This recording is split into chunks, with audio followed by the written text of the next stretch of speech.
planet is heating up. People are restless and the rich run everything. The revolution will not be televised, but it will be broadcast over the next hour live on Radio Chaser. Yes, indeed. Welcome to the show. Andrew Hansen is ready to go. Charles Firth is in fine form. My name is Dom Knight. Coming up, we're going to talk cricket. I'm off that, Steve Smith. He only got 4. Oh, what a... Finished. What an idiot. Useless. Apparently, Sydney is not as fun as it used to be. We want to know, is there anything fun to do in Sydney? I can't think of anything, but maybe you can. And Highbrow Baby got snacked. Some very bizarre fancy food as found by Charles Firth. It's all coming up. Cannot wait, Dommy. Also Spies, of course. Spies from overseas. Chinese spies today. Big deal. You look at those politicians on the news, any one of them could be a Chinese spy. It's turned out that authorities think that China tried to plant a spy in federal parliament. Now, I'm kind of suspecting Pauline Hansen, maybe. Could be. Well, Barnaby Joyce, maybe just trying to show that everyone's an idiot. I reckon if it was Pauline Hansen, that would be deep covered. Like, that is a genius move by them. Well, I mean, no one would expect that. The way she carries on, she actually generates public sympathy for the Chinese. immigrants. That's true, actually. Because she's so useless. So it's like, let's install an absolute idiot to argue the opposite case to what we want. I think that makes perfect sense. Yeah. But look, no, they've actually found that China has... Well, authorities reckon China has actually tried to do this. And one of the things that they blamed was just the government just didn't spend enough money to police it or check it. Like, it's too expensive to check all these bloody politicians. Well, they've got to spend all their money building statues of Captain Cook. That's far more important than checking if they're spies. No, I'm with you. So in place of actually spending money on fixing the problem, what Scott Morrison has gone and done is just offered some handy hints so that you can spot a Chinese spy. A belated message from the Prime Minister. It has come to my attention that some or all members of Parliament are Chinese spies. So instead of funding federal police checks, here is my handy guide to spot if your local member is a Chinese spy. Tip 1. When you met your local member, did they accidentally say, "I am a Chinese spy" in Chinese? Then your local member could be a Chinese spy. Tip 2. When you eat at the local yum cha, have you ever munched on anything unusual inside a pork bun? Ow! God damn, there's a bloody hidden camera inside this bun. Chinese spies are nearby. Tip 3. As you walk down the street, have you ever noticed any Chinese-sounding arrangements of the James Bond theme music? Chinese spies are playing in Erhu nearby. So when it comes to spies in government, you can't be too careful, because we haven't been. Triple M's Radio Chaser. Radio Chaser here. We've just got info from the Bureau.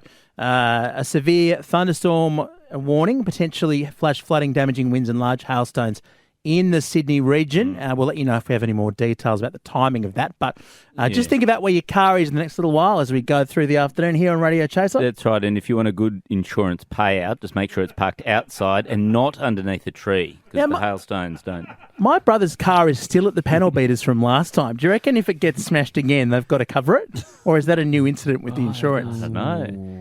That could be a really interesting phono topic. 1-333-533. Yes, his car might just be in there for years, just getting more hail damage before the last lot's repaired. Look, did you catch the cricket on the weekend? I watched quite a bit of it. Yeah, absolutely. It's great to have it back. So, interesting statistic here. I found out Australia has not lost a test at the Gabba since 1998. You've got to be kidding me. Right, so it's now 11,326 days since Australia last lost a test. I think that's why it wasn't really that sort of suspenseful. Yeah, there wasn't a lot of press. It wasn't a great game. Why do we play games at venues other than the Gabba? Why wasn't the Ashes that was in the UK? Why wasn't that all at the Gabba? Well, there's a big controversy today because one of the ex-test cricketers has come out and said we shouldn't be playing at the Gabba anymore. Oh. Because no one turned up. 4,000 people turned up on the last day. Well, it's too early in the year. Everyone's still at work. Yeah, and also it's a horrible, horrible venue. Like, it's this concrete bucket in the most horrible city in the world, like Brisbane. What are you saying? Well, but No, then- which is all sweaty and even at this time of year, it's horrible. that's fine, Charles, but we don't lose. We're the 5th-ranked country in the world. We're rubbish at the moment at cricket. Are we?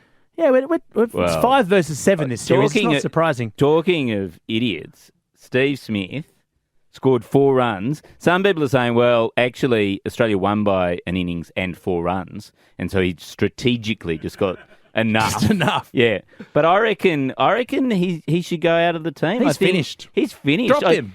We need Sean Marsh back in the team. That's what we need. No, that's a man who couldn't win a test even at the Gabba. But look, I think it was, it was a real shock to me that Australia won. You sound shocked. I am shocked. You do. You sound like really Because- flabbergasted. It took the words right out of your mouth, didn't it? I was trying to remember Can what you my recover? next Can you point recover was. your emotions? Yeah. Don't break down. I'm so shocked. No, but so let's just go through. So we haven't lost a test since 1988. Yep. There, it was home conditions and a home ground, and also Pakistan actually left out their best bowler out of the side, and not for any great reason. It was just like, we didn't think he was very good. That's what Waqar Yunus, who's the coach of Pakistan, said.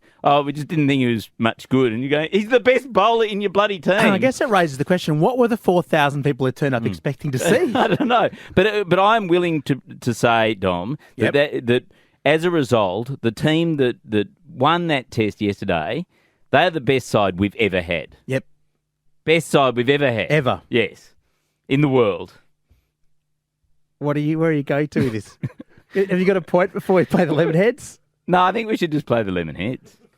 This is Radio Chaser on Sydney's 104.9 Triple M. Dom, I've never heard you mention the podcast before. I know. Yeah. Yeah. I think that's the first time you've ever mentioned it. That's all I have to say. So did you see that story about Westpac? It broke last week. Unfortunately, I missed it. Sounds fascinating. It says- but sadly, I missed it, Charles. Fill me in. Okay, so they got caught in a little bit of a money laundering problem, right? A bank did something dodgy? Oh, I know. It's crazy. So, but the last time this happened, it was the Commonwealth Bank, and they did like 54,000 sort of money laundering dodgy transactions, right? And the fine they ended up with was $750 million, right? Wow. $750 million, right? So Westpac have done the same thing, but instead of being like 54,000, they've done 23 million. Oh, my gosh. Dollars. So it's practically Yeah. one dodgy transaction per person in the whole of Australia. That's right. And if they get the same fine as what Commonwealth Bank is, that's $37 billion stuff up. That's how much their fine will be. Oh, well, I'm glad I don't have an account. I withdraw your money immediately is my recommendation. I mean, Anyway, I was just thinking, like, imagine being the guy who was in charge of that stuff up and having to go into work and explain that to your boss. Jenkins, how's your work going? Good, boss. Hey, you've got an important job. Making sure our bank isn't used by sex pests and criminals. Yes. You saw the mess that the Commonwealth Bank got into over that. 54,000 transactions. They were fined billions for that mess. Yes, terrible. You haven't gotten yourself in a pickle, have you, Jenkins? Yes, sir, but this is much worse. 23 million transactions, payments to offshore sex rings, horrible stuff, all while I was in charge. Oh, my God, Jenkins. That is a balls-up unprecedented in Australian corporate history. The fines alone on that could bankrupt us. Yes. What are you doing? Champagne all round. Cheers. We have no choice but to immediately appoint you chairman of the board. Oh, thank you, sir. You've got a bright future, young Jenkins. With incompetence on that scale, who knows? One day you might even be Prime Minister. Radio Chaser on Sydney's Triple M. Radio Chaser, brought to you by Schoolies. It's like school, but with belligerent kids abusing substances. So, actually, just like school. Schoolies. Yes, and great to work with schoolies. I mean, as a bunch of blokes in our 40s, it's really a dream come true. Now, look, Radio Chaser here, Charles Andrew Dom. The stats are in, guys. Do you want the good news or the bad news about how Sydney is perceived in the world? Oh, let's start with the good. Is Yeah, there good? there's a Is little there bit. good? It's ranked highly as a place to do business. Quality of life is very good. Oh, yeah. Transport bad. Infrastructure bad. No surprises there. This is from the Committee of Sydney, by the way, who's in charge of trying to fix this city. But the most damning thing is that apparently of all the global cities on the list, and there's only about 30 of them, we're equal 26th for fun. Sydney is no fun. 26th for fun. Oh, What, there are 25 more fun cities. There are 25 more fun cities than Sydney. And it We makes could me think, we could turn that into an egg campaign. Come to Sydney. It's the 26th most fun place in the world. yeah, if you hate fun, try Sydney. Yeah. Come here. We have the fun police. It's all good. 133353 though, because I want to put it to you, listeners of Triple M, listeners of Radio Chaser.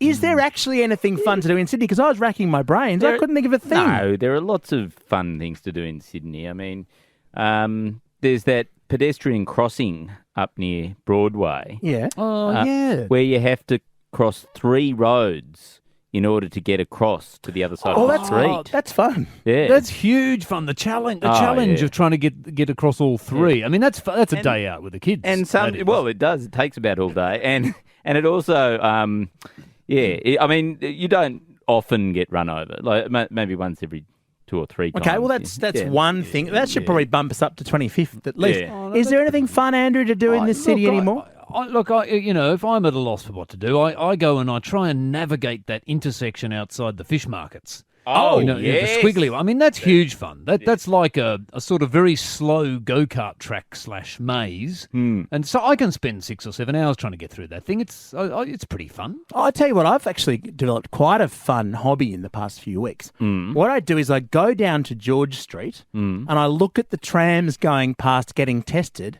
And I wonder how long it's going to be till anyone actually is on them because there are all these empty trams. It's very exciting. Yes. Not bad at all, not bad. I mean, further afield, there are plenty of fun things to do. I don't mind actually just walking over the pedestrian overpass at Thornley train station. Yes. It's a flight of steps up and then you go straight across level and then you get to go down a flight of steps. It's got everything. I'll tell you another fun thing. Have you ever been to the 7-Eleven at Strathfield? Yes, I have. Oh, great, huge fun 7-Eleven. Yes, and what I do, just to spice it up, like if I'm really wanting fun, is I get a small cup and put it under the coffee machine and then press the large coffee button. Hello! And see it overflow. Oh, you can't do that in fun stuff. Berlin, can you? Higher on this. 133353. What is fun to do in Sydney? Look, no one is called as yet. I think that's in keeping with the survey's findings. Let's see if anyone can come up with anything. Should we give away a Chaser Annual? Yeah, we'll give away a Chaser Annual. That's something fun to do. I was in Harris Park yesterday, and get this, there's a roundabout there that is actually, it's elongated. It's not circular. Yes. It's an oblong roundabout. Yes. I think I know the one. Hugely fun roundabout. There are none of those in Tokyo or Paris. All right, 133353. Let's see if anyone can think of anything at all that is fun to do in Sydney. I'm not expecting many calls, but if anyone rings, the Chaser Annual for the best callers. We play Dragon here on 104.9 Sydney's Triple M. Radio Chaser, brought to you by Schoolies, the only people who actually like the Gold Coast. Schoolies. 133353. We want to know, is there anything fun to do in Sydney?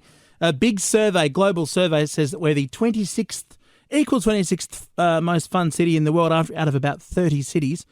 Let's prove that survey wrong with a list of really fun things we can do in Sydney. Luke in Campbelltown, give me some fun. Watching the tram grind to a complete halt in the same spot on George Street every single time. Fun. That's officially fun. Well, great That's work. a great suggestion. I can't wait. I'm going to book that in. Do you have to book? Is there a long queue or can anyone just turn up on the spot? If it gets too popular, I think they'll probably lock you out of it anyway. I guess so. Yeah, they'll sell tickets better like rush. New Year's Eve. All right, very good. Thomas, what are you thinking? What's the fun thing to do in Sydney? The best thing to do in Sydney is to stand back with a drink in your hand and look at your freshly mowed lawns. Oh, that is good. Fun. Is it technically a problem that you can do that in any city in the world? Charles, It's fun everywhere. Wait, hang on, but only Sydney has water restrictions so severe that your lawn is dying as you look at it. You can watch your lawn for the very last time. There you go. Excellent stuff. Shane and Campbellvale, how you going? Not too bad, bro. What are we thinking? What's fun to do in Sydney? Well, I reckon you can ride around all day on Sydney Rail. There you go. That Yes. sounds Funny, fun! Funny and smelly. Yeah, Perfect.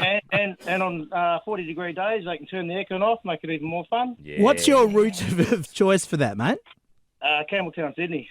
Fantastic. It's kind of like a roller coaster, really, but without the hills or speed. Yeah, and then you can play dodge the ticket inspectors and... Yeah, and the thing, it's a bit like in Finland they have those saunas. You know, that's our equivalent, like A sweat box. Sweat box. Genius. Thank you very much for that, Shane. Let's go to Justin in Penrith.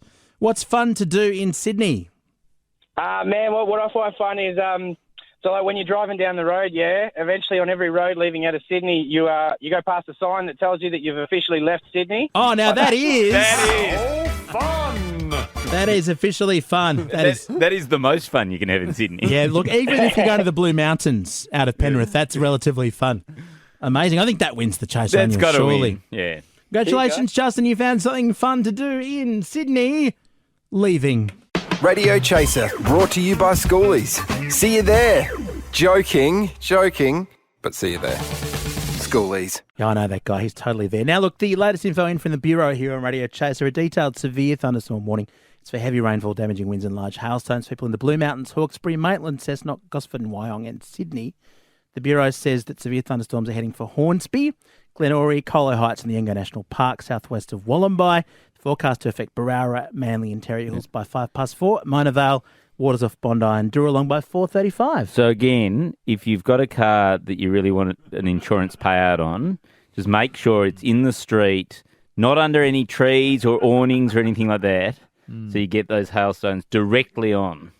That is very useful info. Now, we were just talking about the claim that Sydney is no fun. And look, the survey that's come out with 26th most fun city in the world. Tough day for Sydney siders, but the New South Wales government is fighting back very hard. A message from the New South Wales government. Fun is our middle name. Hey, funsters! Now, you may have heard a teensy-tiny rumour that Sydney isn't all that much fun these days. I know, it seems impossible, but just in the unlikely event that anyone believes this not at all fun rumour, I'm here to tell you the fun you can have in Sydney. Super fun. It's fun to go tram spotting in Sydney and wonder, will they ever stop testing and allow passengers on? Funness. When will the first person be killed while looking at their phone? Phony fun. And wouldn't it be fun if the trams went somewhere less shit boring than Kingsford? Maximum funitude. Or check out Sydney's fun live music scene. Whoops, that should read live pokey scene. Featurey fun. And don't miss Sydney's fantastic bar scene. Can you get your buzz on before the lockout laws kick in? No, you can't. Fun possible. And that's why Sydney is the funnest capital city in all of New South Wales. Written and authorised by Gladys Berejiklian, and she's really fun too. Triple M's Radio Chaser. Time to review very classy and expensive snacks. Snack. Eaters.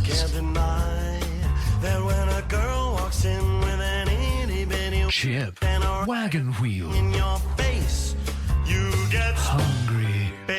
Snack. So, normally, Chazzy comes in and does convenience store dodgy snacks. When he's away, we let Charles go and do a posh version as a contrast. The smell in this studio... This is just rancid horrible. seafood. Charles, what on earth have you done? Well, so let me just... It doesn't look good either. Oh, it's awful. I mean, so you've just ripped open a plastic bag with some sort of flesh in it. Let me just start from the beginning, which is one of my criticisms of Chaz, is that he doesn't feature enough fish-based snacks. Oh, no. Is that even fish? on his segment. This is fish. Looks worse than fish. It's What is it? So what it is it's oh god, I really feel nauseous. It's called I'm gonna vomit. I haven't even tried it yet. Hot Manuka smoked. Charles is retching next to the microphone. It says it's hot Manuka smoked mussels garlic. Charles is about to vomit. He hasn't even tried I it. haven't tried it yet. He's got his wrists clamped over his mouth. Well, you're closest to it. Oh god. Yeah. But just to make it worse, oh, I'm going to take a photo of this. Literally, What have you opened? oh, Come on, tell us what it is, you retching idiot. Okay. So they're mussels, smoked it mussels makes me want to vomit. in a plastic bag. Yeah, in a plastic bag, but they're gourmet. This is radio history. He cannot speak. It is in plastic, but they're also steeped in garlic. So Charles and I bought this stuff thinking that it would be entertaining to try. Look, it is entertaining. Should I try it? Yeah, go on. Have a mouthful. Yes. But Have a it's mouthful of apparently It's in Mussels and traditional garlic. kiln. They're kind of brown and wrapped in plastic. And Charles had to squeeze them out of the plastic. This sort of brown, fishy sort of... Yeah, let me give you the Charles is spiel. It's close to it. They say on the packet here, why do our garlic smoked mussels taste so good? Oh my god! Look at him, he can't stand up. He's doubled over. All right, I'm going to try some. I think the point is, Doubled over in pain. if you really, really hate someone, then because this is a festive season, you know, like you're asked to bring a I'm going to try some of these smoked snack along. Like if you genuinely, he poor retching dummy. as well. Oh, dummy, are you okay? Oh, because I'm it not going to leaves have it. you. Look, Oh, there's you no gonna have a way. No, I am not going anywhere near that, no. go? Wow. Oh, and this is for rich people, this food. Like, you need to get a mortgage for this food, don't you? Yeah. Well, no, actually, okay. So if you don't want to do that, I do have Well, a I second don't. snack. I found the most expensive per kilogram item in the whole of Coles. This is $15 for 5 anchovy fillets. Oh, come on. It works out at $347 per kilogram. What? For 5 tiny fish? For 5 tiny fish. All right, Charles, why don't you eat that So we have after Transvision Vamp? No, we'll get onto it. Cat's pajamas or Cat's piss. Now, in the last segment, Charles tried to eat some smoked mussels, and you didn't even get them in your mouth, did you? Oh, no, I ate half of one. You hated that. Yeah. What did you think of the $3 each anchovies? Yeah, they are amazing. Ortiz anchovies, it's almost like if you pay $347 a kilogram for something, it's actually quite nice. I hate them regardless, cat's piss. All right, now, Charles and Andrew, tell me about this story. What do you think? Toyota sacked an employee for going to the Wiggles and chucking a sickie. Is that legit? What do you think? The Fair Work Commission, by the way, said they were right to sack him. What do Well, you think? I think that's cat's piss for getting sacked for a sickie because, you know, like, you should be able to do your sickie for anything. But I think it's also cat's piss that he chose to waste his sickie on the Wiggles. Taking a kid, yeah. Well, he should have at least taken his kid with him. Oh, yeah, he did take the kid. That would be very creepy. I think you can't go to the Wiggles as a solo really? adult. I think it's frowned That's upon. the sort of school, the toolies of the Wiggles. Yes. Worse than Toolies, I think. Worse. I mean, yeah. No, look, I think I agree with the Fair Work. In fact, if anything, the punishment was too light. I think he should have been, driven to the gallows in a big red car and then put in the stocks and pelted with fruit salad. Yummy, yummy. I mean, I think the punishments are endless. He should have had a whole series of Wiggles-based punishments. Captain Feathersword executing him. And the very briefly, the mate who dobbed him in from work. Yeah. Cat's pajamas or cat's piss? Well, I'm he's going an informer. He's a wiggle blower. Wiggle blower. That's all we have time for. That's where we're leaving the show. Catch you tomorrow here on Triple.